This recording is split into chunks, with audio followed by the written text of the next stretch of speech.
እግዚአብሔርን ቃል አብረን እንካፈላለን። ያንን ቃል አንብበን እግዚአብሔር ይባረክ። ኦሪት ዘኍልቍ ምዕራፍ 12 ቁጥር 1 በገጽ ለምትፈልጉት ብሉይ ኪዳን 118 በጌታ ስም አነባለሁ። ሙሴም ኢትዮጵያዊቱን አግብቷልና ባገባት በኢትዮጵያዊቱ ምክንያት ማርያምና አሮን በእርሱ ላይ ተናገሩ። እነርሱም በአሁኑ እግዚአብሔር በሙሴ ብቻ ተናግረዋልን? በእኛስ ደግሞ የተናገረ አይደለምን? አሉ። እግዚአብሔርም ሰማ። ሙሴም በምድር ላይ ካሉት ሰዎች ሁሉ ይልቅ እጅግ ትሑት ሰው ነበር። እግዚአብሔርም ወዲያው ሙሴንና አሮንን ማርያምንም ሦስታችሁ ወደ መገናኛ ድንኳን ውጡ ብሎ ተናገረ። ሦስቱም ወጡ። እግዚአብሔርም በደመና አምድ ወረደ፣ በድንኳኑም ደጃፍ ቆመ። አሮንንና ማርያምን ጠራ፣ ሁለቱም ወጡ። እርሱም ቃሌን ስሙ፣ በመካከላችሁ ነቢይ ቢኖር እኔ እግዚአብሔር በራእይ እገለጥለታለሁ ወይም በሕልም እናገረዋለሁ። ባሪያዬ ሙሴ ግን እንዲህ አይደለም። እርሱ በቤቴ ሁሉ የታመነ ነው። እኔ አፍ ለአፍ በግልጥ እናገራለሁ፣ በምሳሌም አይደለም። የእግዚአብሔርንም መልክ ያያል።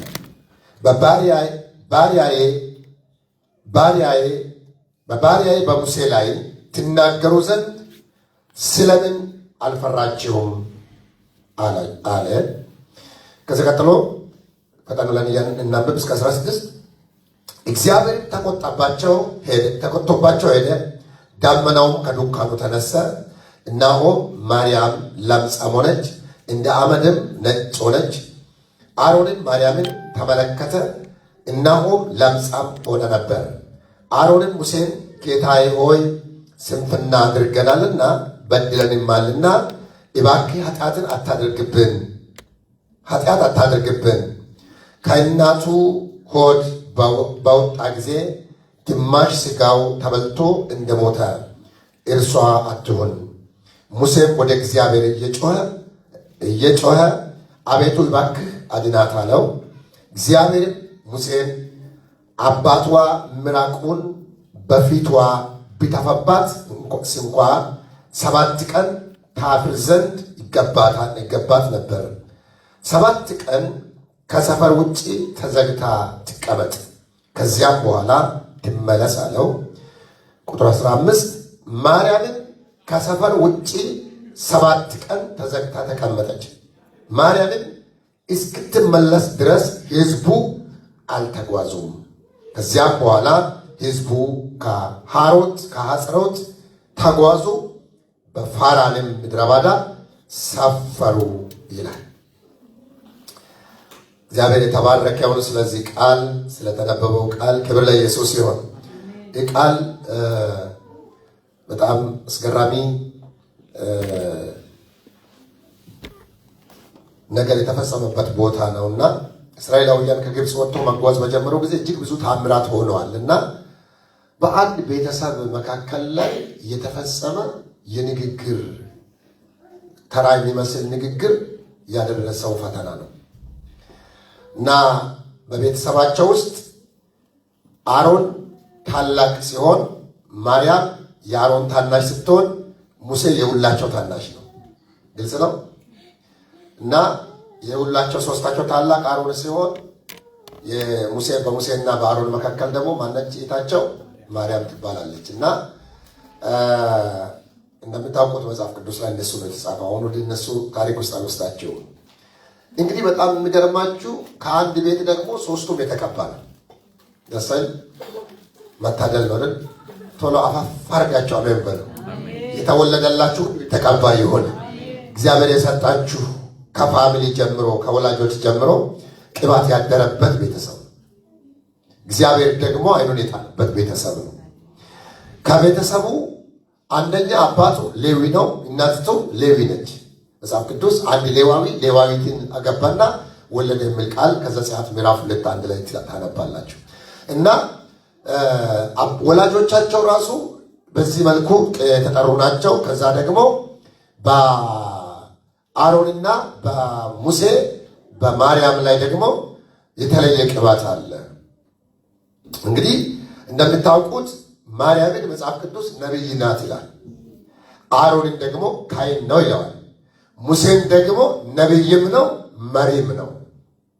እግዚአብሔር ይባረክ። እንግዲህ በዚህ አይነት ሆኖ እግዚአብሔር ሶስቱም አልተነጣጠለውም። እግዚአብሔር ወደ ፋርዖን ልከው ማለት ወንድምህን አሮንን ካንተ ጋር ልኬያለሁ ብሎ አሮንን ይዞ ሄዶ ሲሄድናል። በቤተሰቡ መካከል ደግሞ በንግግር ብቃት ሙሴ በጣም ብቃት የለውም ማለት አፈኮልታፋ ነው ማለት ነው። ማለት በደንብ አጥርቶ የሚናገር አይደለም። በንግግር ብቃት ደግሞ አሮን በጣም ቀልጣፋ ተናጋሪ እንደሆነ መጽሐፍ ቅዱስ ይናገራል። በጣም የተዋጣለት ቀልጣፋ ተናጋሪ ነው፣ እግዚአብሔር ነው ያለው።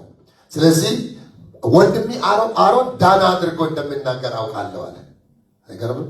ደግሞ ሙሴ አፈኮልታፋ ነው ብሎ ሲከራከረው እኔ ሁሉንም የፈጠርኩ እኔ አይደለሁም እንዴ? ስለ አፌ አትናገር፣ እኔ አፌ ሆናለሁ።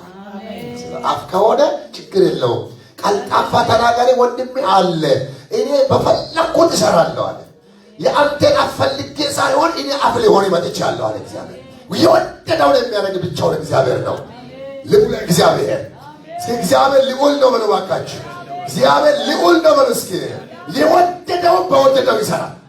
ዋናው መመረጥ ነው። እንደወደደ ግን የሚሰራው በመረጠው እግዚአብሔር። ዛሬ አንድ ነገር ይሁን በፈለገ አቅጣጫ ይጠቀመም፣ ግን መመረጥ ከሁሉ ይበልጣል። አሜን። እስከ አሜን በሉ። ቅድም በፕሮግራም መሪ ውስጥ ቃላቱ ይገባል ይወጣል፣ መልእክቱ መንፈስ ቅዱስ እንዴት እያደረገ እንደሆነ እያልኩ ውስጥ ላሰላስል ነበረ። አንድ ነገር ሬስ ልስጣችሁ፣ እንቅፋት ይወገድ። እንዲህ የሚል ቃል በላይ ገብቶ እሷን ደግሞ በጥቅስ ውስጥ ያስገባል ያስወጣታል። እንቅፋትን አስወግዱ የሚል እስኪ እንቅፋት ይወገዳል በል እስኪ።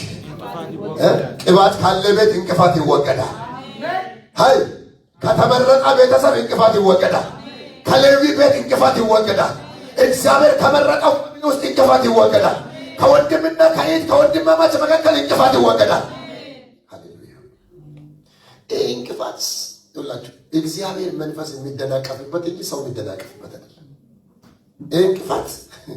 ይሄ እንቅፋት መንፈስ ቅዱስን የሚያደናቅፍ እንቅፋት እንጂ ሰውን አይደለም። በዋናነት ማለት ነው።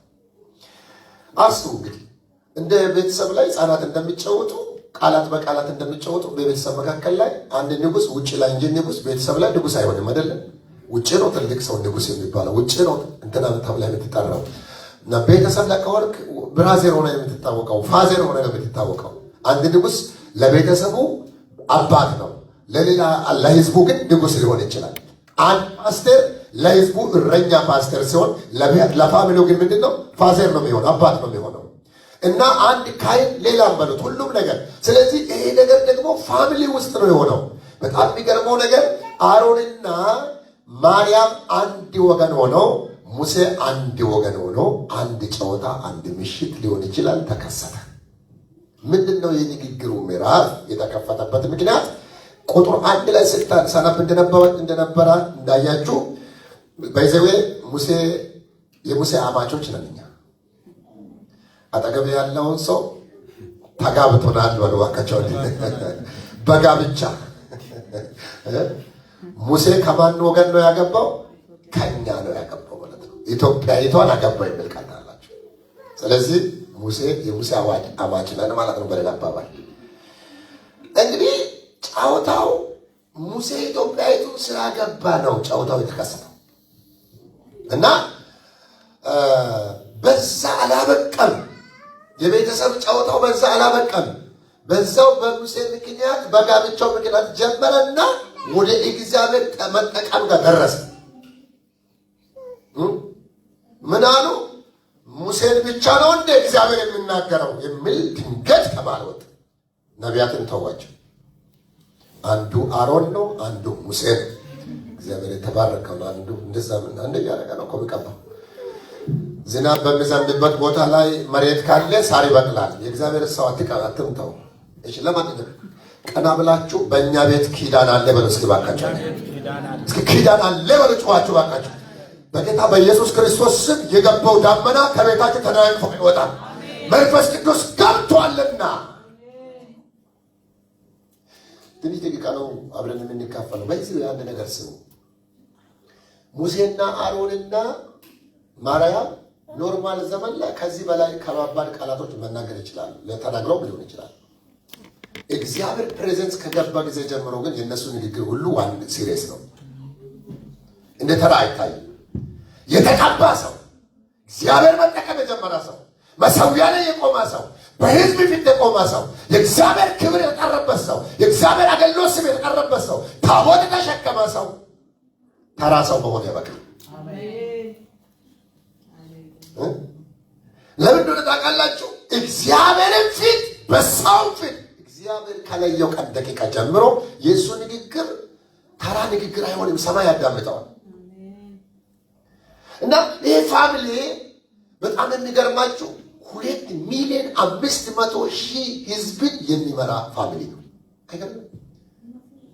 እግዚአብሔር አንዳንድ ጊዜ ምርጫ ከላይ ስለሆነ ድንገት ሰማይ ወደ ምድር የሚወርድበት ጊዜ አለ። ደግሜ እናገራለሁ። 2,500,000 ይሆናል ይባላል ሴቶችና ሕፃናት ሲጨመሩ። ግን ከዛ ውጪ አባወራ ብቻ ወይም ደግሞ እድሜ የደረሰ ከ30 ዓመት በላይ የሆነ ወንድ ሲቆጠር ከግብፅ የወጣ ስንት ሰው ነው ይላል? 630,000። ማንን ተከትለው? ሙሴ አሮንና ማርያምን ተከትለው ማለት ነው። እግዚአብሔር ከሙሴ ጋር ነበር።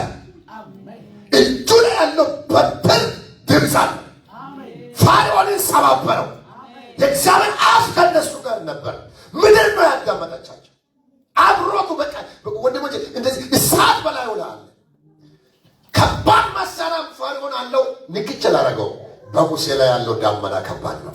እግዚአብሔር ምን ፕሮሚስ እንደሰጠው ታውቃላችሁ? ሙሴ አቤት አንተን በፋርዖን ላይ አምላክ አድርጌሃለሁ።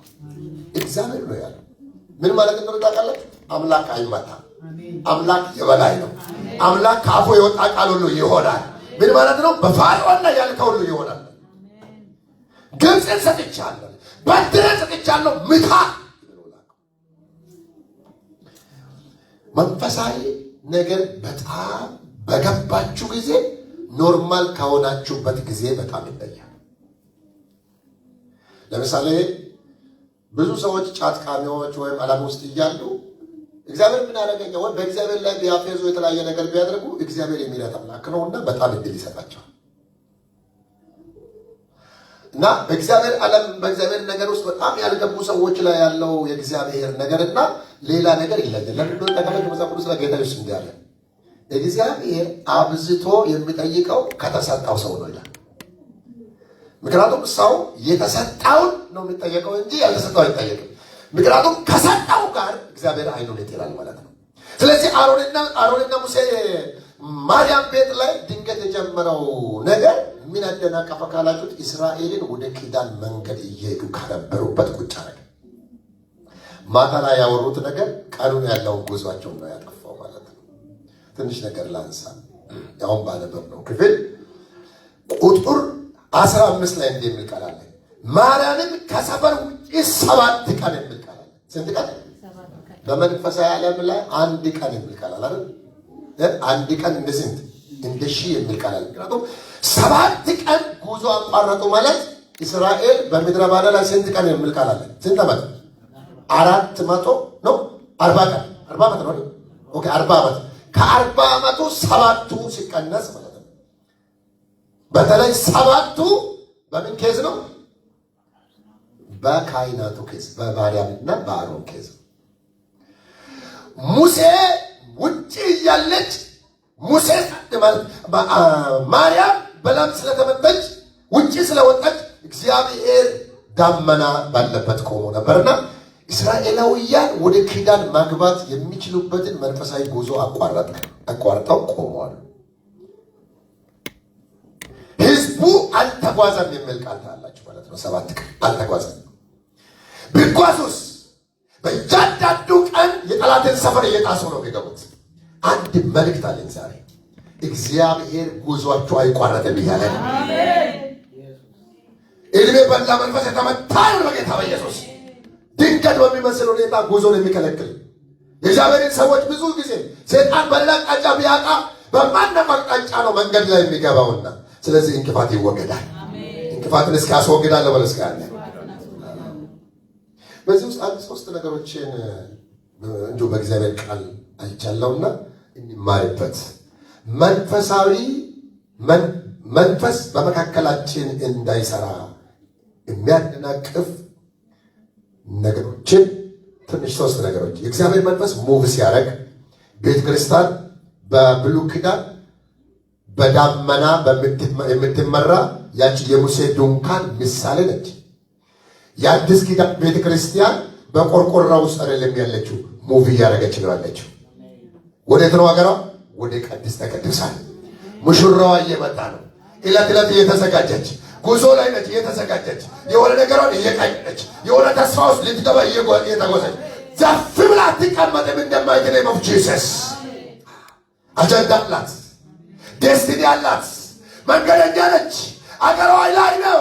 ስለዚህ ጉዞ ላይ ነች ቤተክርስቲያን። ቤተክርስቲያን መንገደኛ ነች። ዳመና ነው የሚመራት፣ ሙሽራ ነው የሚቀድማት፣ መልአክ ያላት፣ አብ ያላት፣ ኢየሱስ የሚያገባት። ስለዚህ ይህን ሕዝብ ወደ ተስፋ ቃል እንዳይደርሱ ካደረገው አንዱ አንድ ሰው አንዳችን በሌላችን ላይ እንደቀላል የምንናገረው ነገር መንፈስን እንደሚያደናቅፍ ከዚህ ይማራል። ንግግር ማለት ቃል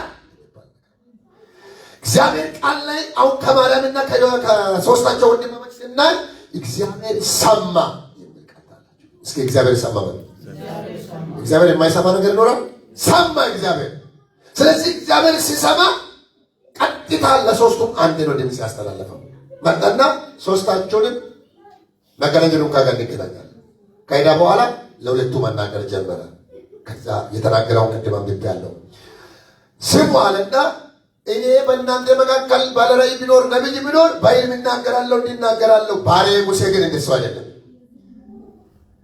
ሁለት ኳሊቲን ከሙሴ ሕይወት ተምረናል ያሳያል። ሙሴ ሲናገሩት ቀጥታ አልመለሰም። ለምን እንደሆነ ታውቃላችሁ? ሙሴ በምድር ካሉት ሰዎች ሁሉ ይልቅ ትሁት ነበረ ነው። ትህትና የኢየሱስ መሪ። አሜን። ትህትና ባለበት መንፈስ ቅዱስ ይንቀሳቀሳል። ቤተ ክርስቲያን ውስጥ በኢየሱስም ትህትና ይብዛ። አሜን በሉ እስኪ። ትሁታን አንዳችን በሌላችን የምንናገረው ቃል በምንድን መሆን አለበት? በትህትና። አያችሁ፣ መንፈስ ቅዱስ ሙቭ የሚያደርገው በንግግር ውስጥ ነው፣ በቃላችን ውስጥ፣ በአስተሳሰባችን ውስጥ። ሊባርካችሁ እኔንም እናንተንም በእናንተ ቤት በአልጋ ክፍል ጀምሮ በምግብ በምትበሉበት አካባቢ ላይ መንፈስ ቅዱስ ሲያዳምጥ ደስ የሚል ድምፅ በኢየሱስም ሙቭ ይሆን። እግዚአብሔር ሲሰማ ልጆቼ የሚልበት፣ እግዚአብሔር ሲሰማ ላምፅ የማያስመጣ፣ እግዚአብሔር ሲሰማ የማያስቆጣ የሰላም ወሬ በቤታችሁ ይፍሰስ። ደግሜ እላለሁ ጓዳችሁ በሕይወት ባለው ድምፅ የተሞላ ይሆን። እንደ ቤተሰብ ጉዞ ላይ ነን፣ እንደ ግለሰብም ጉዞ ላይ ነን። ስለዚህ በማይመስል በተራ ንግግር በሙሴ ላይ ያወጡት ቃል እግዚአብሔር ጆሮ ገባ። መንፈስ ቅዱስ እንዲደናቀፍ አደረገ። ከዚህ ምን እንማራለን? ዛሬ ለክንግዶም ቤተክርስቲያን ምዕመናን ለኔም ጭምር እንደ ቀላል ሰዎች ተናግሮ የተጎድቶ ስለሚያውቁ መንፈስ ቅዱስ በሚሰራበት ቦታ ላይ ንግግራችን በጨው እንደተቀመመ በጸጋ ይሁን የሚለው ቃል ይሰመር ማለት ነው። ለምን እኛ ብቻ ሰውን የምንደማመጠው በእኛ ውስጥ ያደረ መንፈስ ቅዱስን ይሰማል ማለት ነው። ስለዚህ ዛሬ እግዚአብሔር እንደዚህ ይላል፣ አንዳንድ እንቅፋቶች ካሉ ይወገዳሉ፣ ከንግግራችን መካከል ይወገዳሉ። ለመንፈስ ቅዱስ ሙቭመንት እንቅፋት ካለ ይወገዳል። ሰማይን የሚዘጋ ነገር ካለ ይወገዳል። ሰላምን የሚረብሽ ነገር ካለ ይወገዳል። በኢየሱስ ስም ዛሬ ከአፋችን ውስጥ ይወገድ። ቃላችን የተቀደሰ ይሁን። በጣም የሚገርመው አሮን ጌታዬ ሆይ አለና ሙሴ ጠየቀ። ጌታዬ ሆይ አለ። ቅድም ወንድሜ ብሎ ነው ያወራው። እግዚአብሔር ለካ ሲጠራ እንዲህ ብሎ ሲናገር ጌታዬ ሆይ ሰውነቱ የተጎደሰች ሆነች እኮ ከእናቷ ማኅፀን ሲወጣ እና ዝም አትበል ጩህ እንጂ ለምነላት እንጂ ብሎ ለእህቱ ጸልይላት ብሎ ጮኸ። ሙሴም ወደ እግዚአብሔር ጮኸ። አይገርምም? እግዚአብሔር አምላክ ዛሬ በኢየሱስ ስም አንዱ ለሌላ የመጸለይ መንፈስ ያመጣል። እስኪ አንዱ ለሌላ ይጸልያል በለው። እስኪ ባካችሁ የሚማልድ መንፈስ በላችን ላይ ይለቀቅ። ፈራጅ መንፈስ ሳይሆን ርኅሩህ መንፈስ ይለቀቅ። ጠቃሽ መንፈስ ሳይሆን ጸላይ መንፈስ ይለቀቅ። ጮክ ብላ እጃችሁ ዘርግታችሁ ጌታ ሆይ በቃችሁ ለእህቴ ራራ በለው እስኪ፣ ለወንድሜ ራራ በለው እስኪ፣ ለአገልጋዩ ራራ በለው እስኪ። በኢየሱስ ስም ምሕረት ወደ ቤት ይግባ። አያችሁ ሙሴ ላይ ነበረ የተናገረችው። እግዚአብሔር ይፍረድብሽ አላለም። የሰማው እግዚአብሔር ጠርቶ ሲገስጻት ሙሴው መልሶ አያችሁ የተበላሸውን ንግግር የሚያስተካክል ንግግር መጣ። ጌታ ሆይ ጌታ በለኝ ያለ ሙሴ ግን አያችሁ ጤናማ ንግግር ሰማይን ያስካፍታል። መጥፎ ንግግር እንደሚዘጋ ሁሉ ቆንጆ ንግግር እግዚአብሔርን ያስታርቃል። ሙሴን እግዚአብሔር ሰማና ለማንኛውም ይታረቃለሁ 7 ቀን ውጪ ቆየት ይበል። ለምን ለምጻም ትንሽ ገለል ይበል የሚለት ጊዜ ሰጣት እንዳትሞት። አሁን እግዚአብሔርን ጠየቀ። ይህንን ምሪት ያገኘው ሙሴ ነው። እግዚአብሔር ምን አለ? ትንሽ ፈቃቅ ትበል ትንጻ። ከ7 ቀን በኋላ ገላዋ ተስተካከለ። መልእክት አለኝ። በኢየሱስ ስም ዳመናው መልሶ ይታረቀናል። የሆነ የሚጠፋ ሰው ከዚህ ቤት አይኖርም። እኔ እንደ ኪንግዶም ፋሚሊ በላይቭም ላይ ያላችሁ የሆነ ሰው ይጥፋ አይባልም፣ ይታረቃል በኢየሱስ ስም። የሚያስተካክል ምሕረት አለ። ብንደክምም የሚያበረታ እንቅፋት ይወገዳል። እኛ አንወገድም፣ እንቅፋት ይወገዳል። አጠገባችሁ ያለው ሰው ዞር ብላችሁ እንቅፋት ይወገዳል እንጂ አንተ አትወገድም በሉ። በጾታችሁ ምን ይወገዳል? እንቅፋት፣ አለማወቅ፣ ስንፍና በኢየሱስ ስም ሊባርካችሁ ይወገድ። ክፉ ሰው ክፉ ሐሳብ ይወገድ። ከዛስ የመንጻት ጊዜ በሕይወታችን በጣም የሚገርመው ነገር አሁን ማለት ነው ብዙዎቻችን መንፈሳዊ ነገር ያለን ልምምድ እንደየ ሁኔታችን ይለያያል። ከትላንት ዛሬ ይለያል። ከዛሬ ደግሞ አሁን ከምትሰሙ ደቂቃ ጀምሮ ሌላ ነው። እንደፈለገ ማናወራው ከትላንትና እንደፈለግን ከማንም ጋር ስለ ሰው አንስተን ማናወራው እንደፈለግን በየቦታ ላይ ማንሆን መሰለህ። አሁን ያለው የእግዚአብሔር ዳመና ቀርቦናል። እንደ ድሮ አይደለውም። ዘማሪው ምን አለ? ሕልም አሳይቶኛል ከቤቴል በቤቴል ሌሊት ከመላእክቱ ሲታገል ስሜ ተቀይሯል። ጠላት ማን ነው አይበል ብሎ የሆነ ቦታ ደግሞ አትፈልጉኝ እዛ የሚልበት ቦታ ያለው ለሹመት አጠገባችሁ ያለው ሰው መንፈስ ካገኘ በኋላ የትላንትና አያገኝም በል ነው ንገሩ ባካችሁ። አሁን ሲሪየስ ነው በሉ እስኪ በጌታ በኢየሱስ ንግግራችሁ ከዚህ በኋላ ሲሪየስ ይሆናል። እንደ ትላንትና ተራ ነገር ባንተ አይመጥንም። ተራ ወሬ አይመጥንም። ተራ ስንፍና አይመጥንም። ደመና ተሸክሜያለሁ። ድምፅ ማስማት ጀምሬያለሁ። ብርሃን ውስጥ ገብቻለሁ። መገለጥ ውስጥ ገብቻለሁ። እስኪ አሜን በሉ ባካችሁ። ከዛሬ በኋላ የምሰማውን ጆሮ የሚዘጋውን ነገር አስወግዳለሁ። ብዙ ጊዜ እኔ እባክህ ሆዴ ሰላም ነው አፌ ዝም ብሎ ያወራል የሚባለው ነገር ለተቀበሰው አይሰራም። ሄሎ እኔ ባይሪዬ ነው በቃ ከተናደርኩ በቃ እንደዛ ነው። ጎዳቦ እጀን ፋያ አፎ ኤማ ፈራ አይሰራም። ጎዳባክ ከቢ መገንደገ ነው እንጂ ነው ምንደጋ ከበሬን ጀምርቴ አጠገባችሁ ያለው ሰው እግዚአብሔር ሁለቱንም ነገር ይፈውሳል በልባካ አያችሁ ሰው አፍ ይሰማል፣ እግዚአብሔርስ ልብ ይሰማል። ስለዚህ ሰው በልቡ የተሞላውን ያንኑ ምን ያደርጋል? ይናገር። ዳመናት ጠቀመን። ከዚህ በኋላ እንደዚህ ይሆናል። የአፌን ጠማማነት ካንተ አሬ ለምን መንፈስ ይጠቀመኛል። አንተ ትንቢት መናገር፣ ሌላ ጊዜ ሌላ ነገር መናገር አይቻልም። በዘመርኩ ቁጥር ዘምራለሁ፣ ባገለገልኩ ቁጥር አገለግላለሁ፣ ትንቢት በሰናገርኩ ቁጥር እናገራለሁ። ይሁን ቀን በዘመርኩ ቁጥር ሰኞም በኢየሱስ ስም እናገራለሁ። የሚቀያየር መንፈስ ተወገደ። ጉዞ ላይ ነኝ። እስኪ ጉዞ ላይ ነኝ በሉ ባካችሁ። ጉዞ ላይ ነኝ። የድሮ ጓደኛዬ ሲመጣ አላስመስልም። እንቅፋት ተወገደ። አታውቅም እንደ አረ ተቀየረ እጃለ ለሹመት። ስለዚህ ተራ ነገር ላለመናገር ሰማይ ተገናኝቶናል። የአሮንን ቤት የሙሴን ቤተሰብ በሙሉ የመረጣ ጌታ መርጦናል። የአዲስ ኪዳን ምርጫ ውስጥ አለ። ከነ ሙሴ ቤተሰብ ምን እንደምንማር ታውቃላችሁ? እንደፈለጉ መናገር የለም። ታናሽም ቢሆን ከተቀባ በኋላ ይተከበራል። አጠገባችሁ ያለው ሰው ሚስታችሁ ሊሆን ይችላል፣ ባላችሁ ሊሆን ይችላል፣ ልጃችሁ ሊሆን ይችላል። ሁሉንም ሰው ግን እንደማን ሰው እናየዋለን? እንደ እግዚአብሔር ሰው እናየዋለን። ባል ሊሆን ይችላል፣ ሚስት ልትሆን ትችላለች። ግን ሊከበር የሚገባው ከባልነትም በላይ ከልጅነትም በላይ መንፈስ ቅዱስ አለ፣ የእግዚአብሔር ቃል አለ።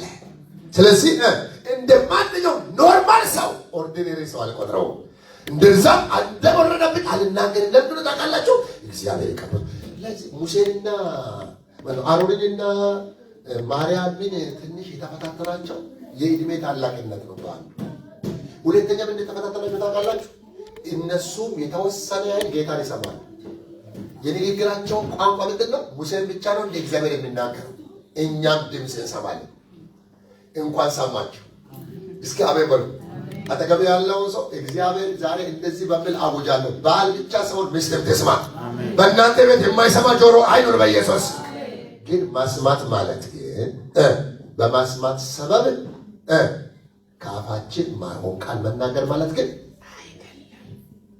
እንደዚህ መጠናቀቅ እንደሚገባን ከዚህ ፋሚሊ እንማራለን ለማለት ነው እየተማርን ያለን። መጽሐፉን እኮ ነው እየተማርን ጥናት ነው። አይምኔን ደግሞ ታቀረን ያንተ ወደንት ይተቆጣ ከባን ወድማና የእግዚአብሔር ቤተሰብ እንደዚህ ሲሆ እግዚአብሔር በቤት ውስጥ አለ ብላችሁ ንገሩ ባካችሁ። ይሄ መልእክት ነው፣ ትምህርታዊ መልእክት ነው ማካፈላችሁ። ዛሬ እግዚአብሔር ምን እያየ እንደሆነ ታውቃላችሁ? የሆነ ቤት እየተጓዛ ነው። እግሩ ስር የገባ ነገር ይወገዳል። አዎ እንግዶም ትጓዛለች። ይሄ ቤተ ክርስቲያን ይጓዛል። ሳትደነቃቀፍ ትጓዛለች። ወደ ራእዩዋ ትጓዛለች። ወደ ትውልድ ሁሉ ትጓዛለች። ትሰፋለች፣ ተብላለች። እንቅፋት ይወገዳል። አገልጋዮቿ በመንፈስ ይቀጥላሉ። አንዱ ለሌላኛው መልእክት እያመጣ፣ ዘማሪው ለኮይር ለሰባኪ መልእክት እያመጣ፣ አንዱ ከሌላው እየተቀባበለ ጉዞ ይቀጥላል። ድምፅ ማስማታችን ለማነጽ እንጂ ለውድድር አለመሆኑን ከዚህ ቤት እንማራለን። ጌታ ይባርክ። ሲቀጥል ምንና እንማራለን? የባህሪ አንድ አለመሆንን ከዚህ ቤተሰብ እንማራለን። ሙሴ በባህሪም በጸጋ ብቻ ሰው በባህሪም ይበልጣቸዋል፣ በዕድሜ ያንሳቸዋል። በእግዚአብሔር ፊት ካለው ግሪዮስ ኃይልና በባህሪ ይበልጣቸዋል። ልጁ መገለጥ ብቻ አይደለም ያለው፣ በምድር ካሉ ሰዎች ሁሉ ትሁት። አየህ፣ ቤት ሁሉ ጊዜ በትህትና ነው። በቃ ትሁታን ያለበት ቤት ላይ ጸጋ ነው። የትሁታን ቸርች ይህንን ቤት እግዚአብሔር በትሁታን ይሙላ። እስከዚህ ያላችሁ በሙሉ በኢየሱስ የትህትና መንፈስ ይሰብር። አሜን። እንቅፋት ይወገድ። የትህትና ተቃራኒ ትዕቢት ነው አይደለ? ትዕቢት ማለት መናገር ብቻ ሳይሆን ልብ ላይ ማለት ደሞ ይላል። ልብ አናወጣም። አንዳንድ ሳናቅ ልባችን ላይ ያለ አንዳችን ለሌላ የምናል መጽሐፍ ቅዱስ እንደምታውቃላችሁ ፊልጵስዩስ ምዕራፍ 2 ላይ ከእናንተ አንዱ ባልንጀራውን ከእርሱ እንደሚሻል በምን ይቁጠር ነው? በትህትና ይቁጠር። ልባርካችሁ። ቢዝነስ ማን ናችሁ? ስራ እንደምትሰሩ ሰዎች አንዳችሁ ለሌላችሁ ከአንተ ሌላኛው የተሻለ አድርጎ መቁጠር መንፈስ ይብዛ። አሜን። ከኔ ይልቅ እንትና ጥሩ ያውቃል። ጥሩ እኮ ነው። እንትና ጋር እግዚአብሔር ባርኮታል አለው። በእንትና ውስጥ ያለው ጸጋ ደግሞ የተሻለ አለ። ይጠቀመዋል መባባል በክርስቶስ ዘንድ ያለ ህይወት ትህትና ነው። ይላችሁ እንቅፋት ይወገድ። የባህሪ ለውጥ ይሁን። አሜን በሉ። ሙሴ ምንድን ነበር? ትሁት። እንኳን ከእስራኤል ላይ በሙሉ አሕዛብ ነበር። እግዚአብሔር አምላክ የዳመናውን እንቅስቃሴ የሚከለክለውን እንቅፋት ያስወግዳል። እስኪ በትህትና ይጓዛል በሉ እስኪ ባካችሁ። እግዚአብሔር የማን አምላክ ነው? እስኪ የትሁታን ነው በሉ እስኪ አንዴ። ስለዚህ በአሮንና በማርያም ህይወት ላይ ትንሽ ትዕቢት ቢጤ ነገር ታይታለች። ሰው ብቻ ሆኑ። እግዚአብሔር የሚሰሙ ሰዎች ኢትዮጵያዊ አግብተዋል ብሎ ማማት ጥሩ ነው። አሁን ኢዮብ ወይ ዮሴፍ ሚስት አለችው አይደል? አለችው አይደል? ዮባ አለችው። ኢዮብ ባገባት ሚስት ምክንያት ዳንኤል ቢናደድ በአይነት ነገር የዚህ አይነት ብሎ አይነት አጀንዳ እንደማውጣት እኮ ወዶ ተዋዶ የተጋቡ እንደዛ የለም ነገር እናንተ ጋር ምሳሌ። አሁን ሙሴ ወዶ አገባ። እግዚአብሔር ለሰው እኮ ጌታ ጋር ተግባብቶ ያገባ። ይህንን አጀንዳ ግን ነቢያት ሲናገሩ አያሳፍርም? ነቢያት ሲናገሩ አያሳፍርም ወይ? ኢትዮጵያ ያገባች ብሎ ጌታ ለሚሰማ ሰው ከዛ ተነስተው እኛ እግዚአብሔርን እንሰማለን ብሎ ይወራል። ስጋና ደም ሲቀላቀል ዛሬ ጀምሮ እግዚአብሔር እንደዚህ ይላል፣ ስጋችን ለመንፈስ ቅዱስ ዝቅ ብሎ የተገዛ ይሆን። እስኪ አንዴ አሜን ብሎ ባካቸው። ስጋዊነት እንቅፋት ነው፣ ይወገድ። አንዴ አሜን አሜን አሜን። ስጋዊነት ሳናቅ ብቅ የሚል ይወገድ፣ ከእኔ ውስጥ ይወገድ። ትህትናን የሚረብሽ ነገር ይወገድ። እግዚአብሔር ሁለተኛ ለሙሴ የመሰከረው ምንድን ነው ታውቃላችሁ? ሙሴ ከሁሉ ይልቅ የታመነ ነው። በቤቴ የታመነ ትንቢት መናገር ብቻ ሳይሆን ታማኝ፣ ለትዳር ታማኝ፣ ለአገልግሎት ታማኝ፣ ለመድረኩ ታማኝ እንደሆነ ነው። ታማኝነት ዳመናውን ያንቀሳቀሳል። እግዚአብሔር ከታማኞች ፊት አለ። ይህችን ቤተክርስቲያን ጌታ ይመራታል። አንድ ቀን እጃችሁን ከፍ አድርጉና እግዚአብሔር እየመራን ነው ይቀጥላል ብሎ እስኪ አንተ በኢየሱስ ስም ታማኝነት በእኛ ላይ ይብዛ። የታማኞች አምላክ ታማኝ ነው። የተስፋውን ቃል የሰጠ እግዚአብሔር ራሱ ምንድን ነው? ስለዚህ እኛም ደግሞ ከሙሴና ከማርያም ከአሮን ታማኝነት ከጸጋ ታማኝነት መጉደል የዳመናው እንቅፋት እንደሆነ ታምራናል ማለት ነው። አንደኛ ጴጥሮስ ምዕራፍ 2 ቁጥር 1 እስከ 3 ዳኒ ቶሎ ብሎ ያላችሁ ይህን አይደል ብዙ አለ አነባለ ሄዳለሁ ብዬ አላሰብኩም፣ ግን እሷን እናንብብና አንድ ጨምረን ልጨርስ። ከእንቅፋት አስወግዱ። ምን ጉዞ ላይ ያለው ዳመናው እንቅፋት፣ የመንፈስ ቅዱስ እንቅፋት፣ የራእይ እንቅፋት፣ የድምፅ እንቅፋት፣ እግዚአብሔር ቤት የእድገት እንቅፋት፣ የጸጋ ሙላት እንቅፋት፣ የራእይ እንቅፋት፣ የሪቫይቫል እንቅፋት ነው። ስለዚህ በጌታ በኢየሱስ በአንድ ቦታ የሚያስቀምጥ እንቅፋት የተከለከለ ይሆናል። ይከልከል በኢየሱስ ስም። ማይት ኔም ኦፍ ጂሰስ። ዳን ይቀጥል። አንደኛ ጴጥሮስ ምዕራፍ 2 ቁጥር 1 እስከ 3 ጌታ ስም አነባለሁ። እንግዲህ ክፋትን ሁሉ ምን አለ? እንግዲህ ክፋትን ሁሉ ተንኮልንም ሁሉ ግብዝነትንም ቅንነትንም ቅናትንም ሐሜትንም ሁሉ አስወግዳችሁ መጨረሻው ቃል በሉ። ምን አድርጋችሁ ነው አለ? አስወግዳችሁ ጌታ ቸር መሆኑን ቀምሳችሁ እንደሆነ ለማዳን በእርሱ እንድታድጉ አሁን እንደተወለዱ ሕፃናት ተንኮል የሌለበትን የቃሉን ወተት ተመኙ። እግዚአብሔር ይባርክ። በጌታ በኢየሱስ ይሆንልህ። እስኪ ሁሉ ሰው ቀና ብሎ አሜን ይላል። አንድ የተቆጠሩ ነገሮች አሉ። አያችሁ፣ ባህሪ ላይ ያለ ነው።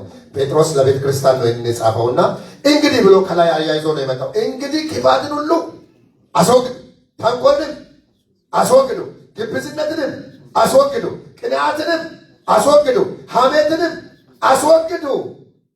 ከዛስ ጌታ ቸር መሆኑን ቀምሳችሁ እንደሆነ ለመዳን በእርሱ እንድታድጉ አሁን እንደተወለዱ ሕፃናት ተንኮል የሌለበትን የቃሉን ወተት ተመኙ፣ ትሑታን ሆኑ።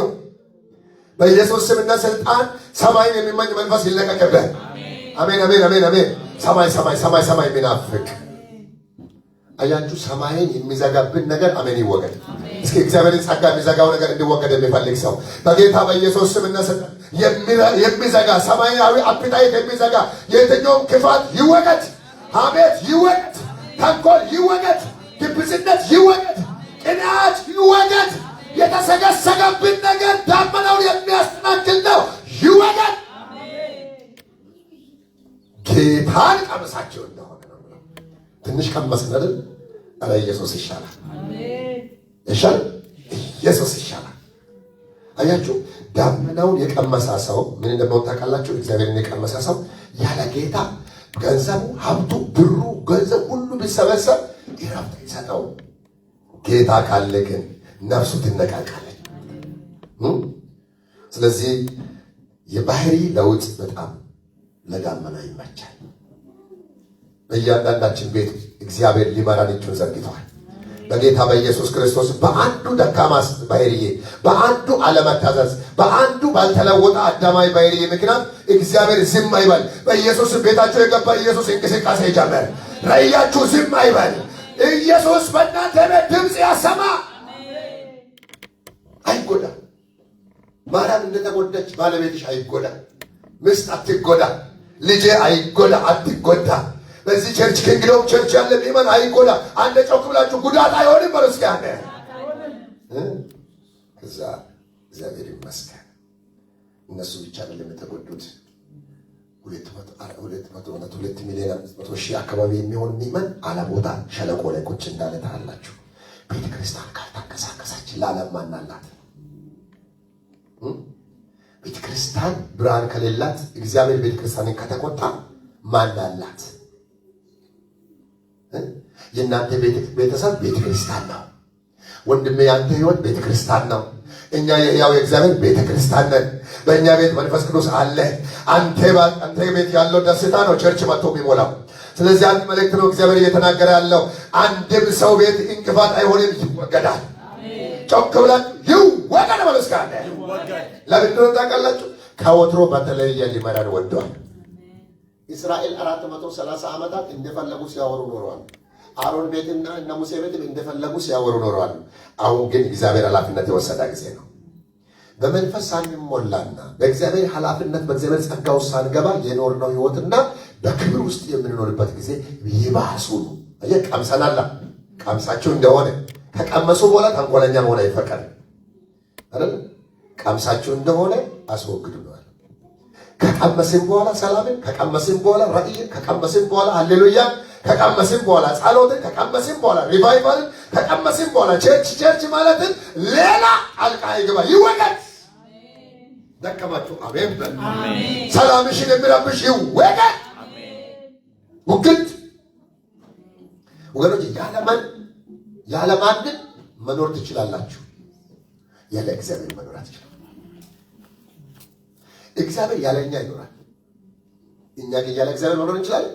በእውነት አንችልም። የኛ ቤት ዳመና አይወሰድ። ዳመና ሸፋኛችን አይወሰድ። ሲራቆትብን አያምርብንም፣ አይወሰድ። ሸፍኖ ይምረን፣ ደብቆ ይምረን።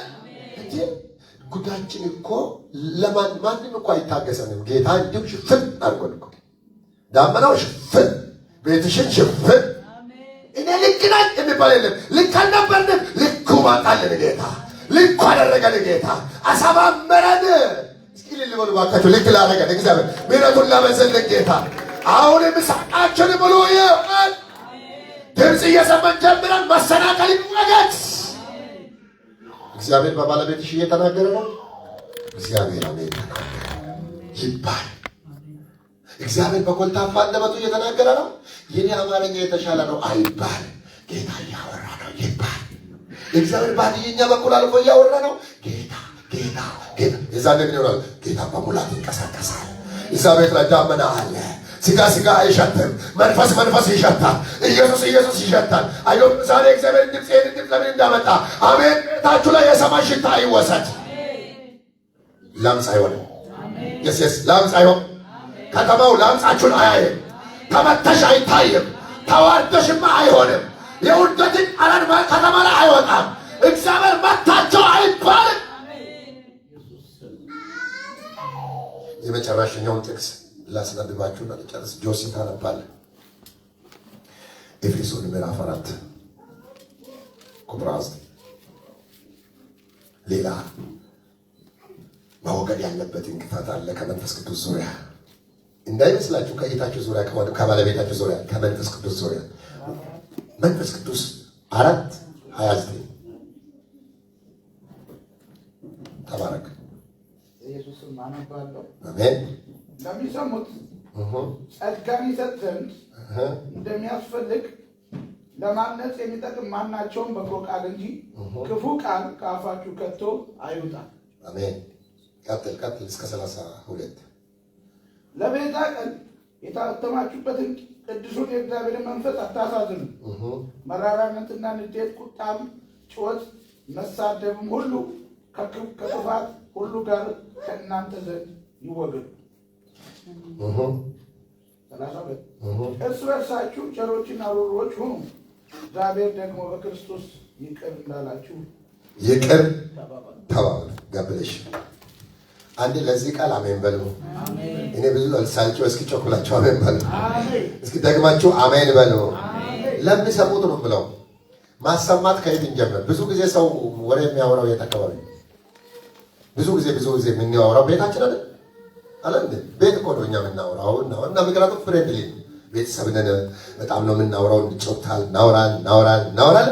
ስለዚህ አንዱ ለሌላኛው ለሚሰሙት ከቤት ጀምሮ ማለት አሁን አዳም ማርያምና አሮን እና ሙሴ ሲያወሩ ሌላ አካል መንፈስ የሆነ አካል ጭምር ሰማቸው። ሙሴ ትሁት ስለነበረ ጸጥ ብለዋል። እግዚአብሔር ግን ለካ የቤታቸው አባል ነው። ይመልካል። ዛሬ የቤታችሁ አካል 3 ሰው ከሆናችሁ 3 ሰው ብቻ እንዳይመስላችሁ። 4 ሰው አላችሁ። 4 ሰው ብቻ አይደለም፣ አንድ ሌላ አካል አለ። የፋሚሊ አካል።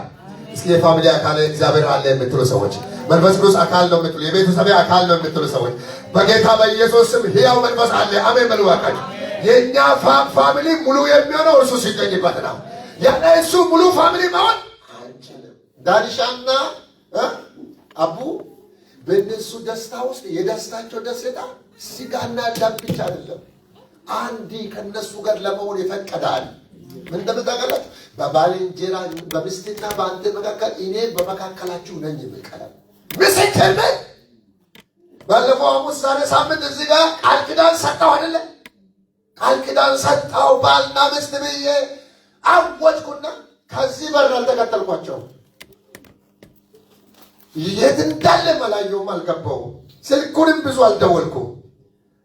ጌታ ግን እዚህ ጋር አስሮ አለቀቃቸው። አብሯቸው ሄደ።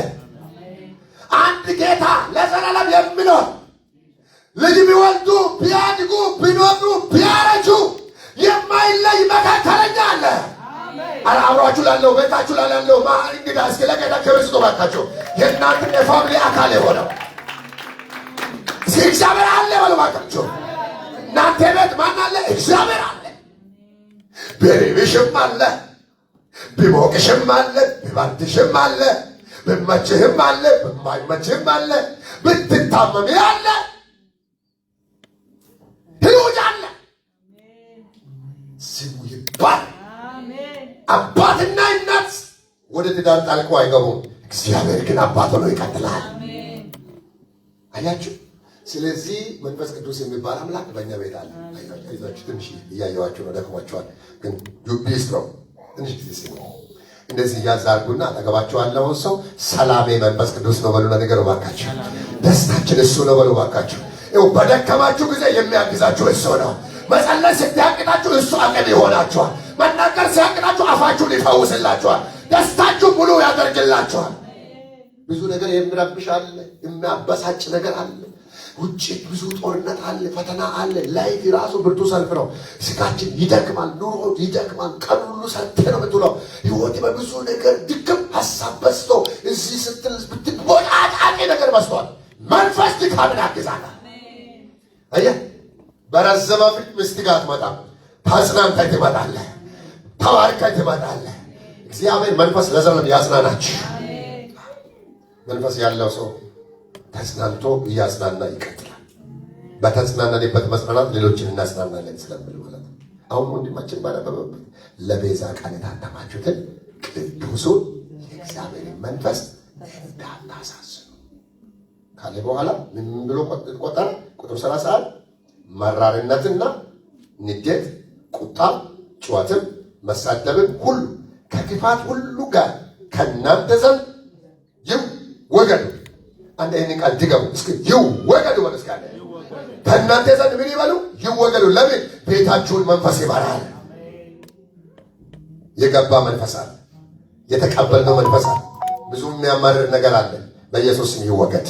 መንፈስ ቅዱስ ግን ልባችንን እያበረታ ራያችን እያበረታ አሁን ደክሞን ሊሆን ይችላል በተለያየ ነገር ግን ለደካማ ኃይልን የሚሰጥ እጅ አለ። ዛሬ መልእክት የመንፈስ ቅዱስ እንቅፋት ይወገድ። መንፈስ ቅዱስ በይታዬ ውስጥ አለ፣ በባለቤቴ ውስጥ አለ፣ በባለቤትሽ ውስጥ አለ፣ በልጆች ውስጥ አለ። እኛ እንቅፋትን ለማስወገድ ተጠርተናል። ከአሮንና ከነሙሴ ፋሚሊ ይሄንን እንማራለን። አንደኛ ቀላል ችላ የተባሉ ንግግሮች ቫልዩአቸው ከፍ ያለ ነው። እንደ ድሮ አይደለንም እያለ ነው ጌታ። ልጄ እንደ ድሮ አይደለሽም። አሁን የምታወሪው ቃል ይመዘገባል ከድሮ በላይ። ባሎች፣ ሚስቶች፣ ወጣቶች፣ አገልጋዮች፣ ቤተክርስቲያን ውስጥ ያለ ሰዎች ቃላችን ሰማይ ጭምር የሚሰማ ነው።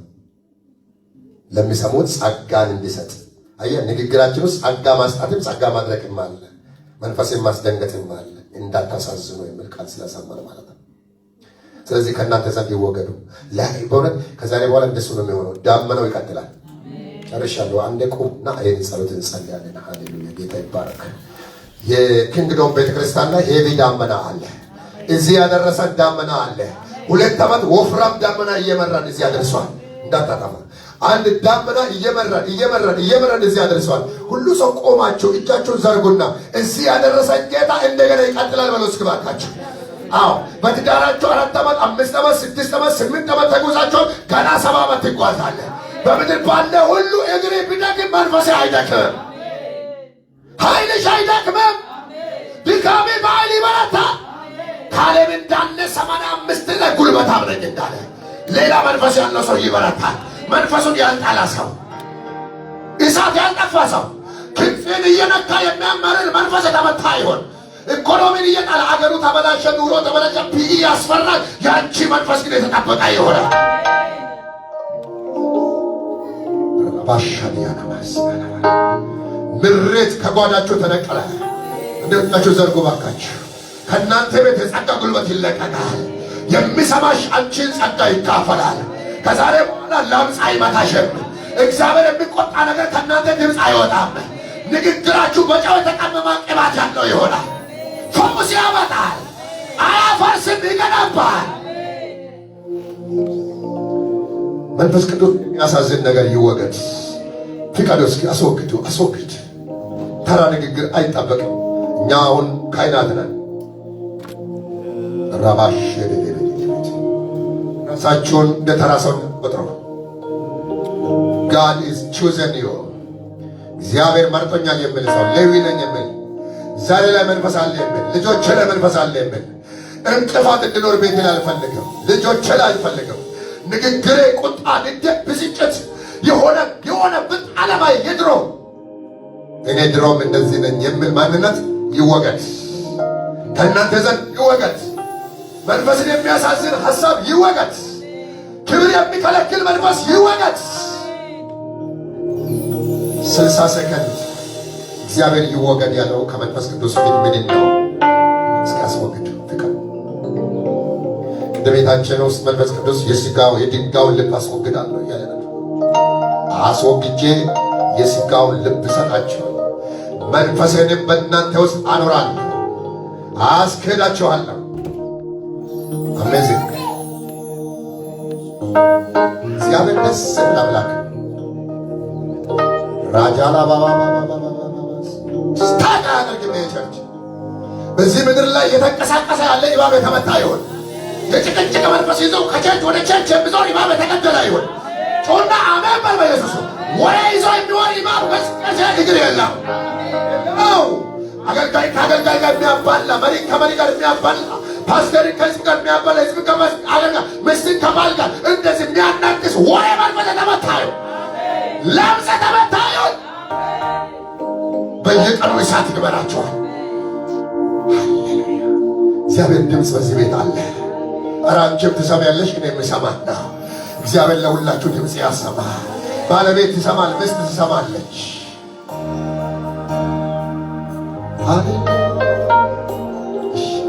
ያለንታይ ከጨፌል አንጻር ይብቃል። እግዚአብሔር እንደዚህ ነው የምለው፣ በቤታችሁ ላይ ሙቭ አረጋለሁ፣ በልጆችሽ ላይ ሙቭ አረጋለሁ፣ በአቃታይ ነገር ላይ ሙቭ አረጋለሁ፣ ጉልበት በከደ ነገር ላይ ሙቭ አረጋለሁ። ያንተ ቤት እንቅስቃሴ ይቀጥላል። ባይር ካለም እኔ ስለሚመራ ይካፈላል። ተራሮች ካሉም ይወገድ። ብቻ እንቅፋት ይወገድ። ከአንተና ከኢቲ መካከል ይወገድ። ከቅዱሳን መሃል ይወገድ። የጠነከረብህ ነገር ይፈርሳል።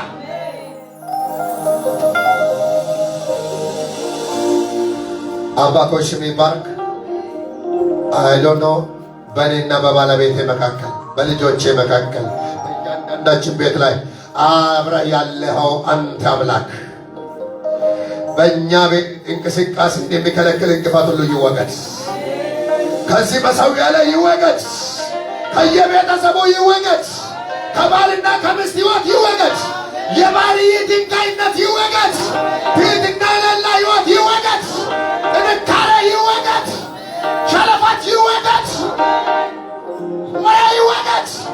ግብዝነት ይወገድ። ተንኰል ይወገድ። ቸር እንደሆነ ቀምሳችሁ ጌታ ቸር ነው። ለቤተሰቤ ቸር ነው። ለእኔ ቸር ነው። ከሞት አድኖኛል። ቸር ነው። እስከ ዛሬ ረድቶኛል። ቸር ነው። ከቸሮች ጋር ቸር ሆኖ ይገለጣል። ከቅኖች ጋር ቅን ሆኖ ይገለጣል።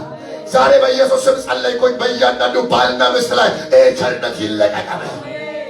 የቀመስነው ሰላም ነው። የቀመስነው ደግነትን ነው። የቀመስነው ምሕረትን ነው። የቀመስነው ፍቅሩን ነው። ሌላ ባህሪ ከጌታ አልተካፈልንም። ታማኝነትን፣ ትሕትና፣ የክርስቶስ ሕይወት በእያንዳንዱ ሰው ላይ እንደ ዝናብ ይዝናል። እግዚአብሔር ሆይ ስለሰጠን ድንቅ መንፈስ አመሰግናል። ይህ ድምፅ ያንተ ነው። እግዚአብሔር ሆይ ሕይወታችን የምንፈትሽበት አቅም ይለቀቅ። ከዛሬ ጀምሮ ጉዞን የሚያቋርጥ ቤተሰብ አይኖር። አንዴ ሊባርካችሁ፣ አንዴ እጃችሁ ዘርጉ። እግዚአብሔር ምስክሬ ነው። ይሄ ቃል በቤታችሁ ይሰራል። ከብዙ ሰው ቤት ሳያውቅ የሚገባ የኩርፊያ መንፈስ ይነቀላል። ሄይ ይወገድ በኢየሱስ። እግዚአብሔር የሚያስቆጣ መንፈስ ይወገድ።